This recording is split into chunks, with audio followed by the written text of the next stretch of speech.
Hello guys, এখন আমি চলে এসেছি। আজকে সকাল 7টায় বেরিয়েছি, তো কাকদ্বীপে এসে পৌঁছে গেছি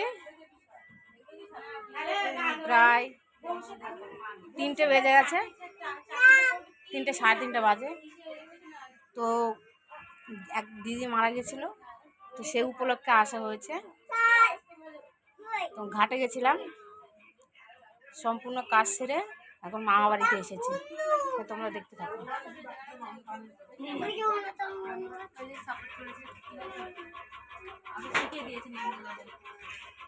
এ দেখো আমার মামি, আবার কারবা দেখা কার কার দেখা না না জামাই রে, জামাই আমার দেখেন মাথার কাটটা দিল রাখেন। দেখো মাথার কাটটা এখনো মাথার কাপড় দিচ্ছে তোমরা।